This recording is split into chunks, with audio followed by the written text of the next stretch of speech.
est toujours en lice dans cette Coupe de France, Oui, Emmanuel. c'est l'étoile Brivis qui a réalisé hier un très très bel exploit en éliminant au tir au but Luzenac, une équipe de nationale. Résumé du match avec Denis Thibaudot et Jean-Christophe Nicolas. La Coupe de France, c'est toujours magique, surtout pour les jeunes grévistes, tombeurs hier soir d'une équipe de Luzenac évoluant pourtant 3 divisions au-dessus. Les jeunes pousses du club ont fait un match héroïque en défense, poussant leur adversaire au tir au but après 120 minutes de véritable guerre de tranchées. Un match gagné au mental pour le coach de l'Étoile. Aujourd'hui, c'est pas la différence de niveau qui a fait la différence, c'est la différence mentale. Je pense que les joueurs ils sont battus du début jusqu'à la fin, ils ont cru, ils ont respecté ce qu'on leur a demandé et à la fin ils étaient récompensés. Mais après, par contre, on a un grand gardien à qui on rend hommage aujourd'hui parce qu'il a fait 3 arrêts, il a facilité la tâche à ceux qui arrivent pour tirer après.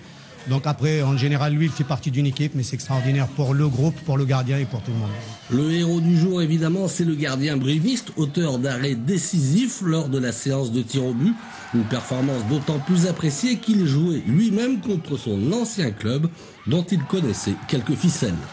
Les pénaltys, je m'en souvenais pas trop exactement, mais bon, j'ai essayé de faire du mieux possible et ça m'a tourné ce soir. Personnellement, je suis content de ma performance, vu que c'était mon ancien club.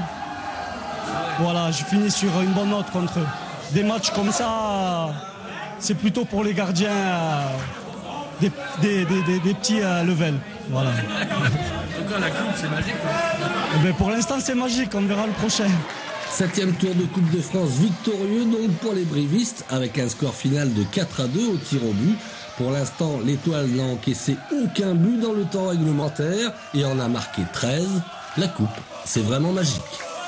Pour les clubs corréziens, en foot, Coupe de France, l'Étoile a dominé les Ariégeois de Luzenac.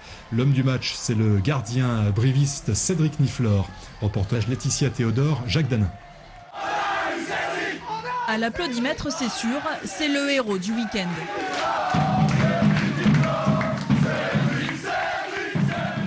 Samedi soir à Pestoury, Cédric Niflor a fermé à double tour les cages de l'Étoile de Brive. Un petit exploit face à Luzenac et ses 3 divisions de plus. Comme quoi en Coupe de France, rien n'est jamais fait d'avance. Explosion de joie à la fin, oui, ça c'est sûr. On s'est tous regardés à la fin du match, on n'y croyait pas. Bon, c'était une euphorie incroyable, une expérience incroyable pour tout le monde. Une émotion d'autant plus forte que le match est éprouvant. 90 minutes de jeu, la prolongation et l'épreuve des pénaltys. En repoussant 2 tirs sur 5, Niflor qualifie Brive. Sur les pénaltys, c'est vrai que c'est l'un de mes points forts. Donc bon, ça a été, ça m'a réussi ce jour-là. Dans sa nouvelle ville d'adoption, Cédric Niflor n'a pas encore tout à fait posé ses valises ou ses meubles. Question d'habitude pour un joueur au parcours atypique, formé à Toulouse, passé par la CFA2, la nationale ou la première division russe, et qui passe rarement 2 saisons dans le même club. Avant tout, je regarde le projet sportif et dès qu'il y a un projet sportif qui m'intéresse, je saute sur l'occasion. Pas au mieux en championnat, Niflor et ses coéquipiers attendent désormais avec impatience le tirage de ce 8e tour de Coupe de France, en espérant ferrer un gros poisson.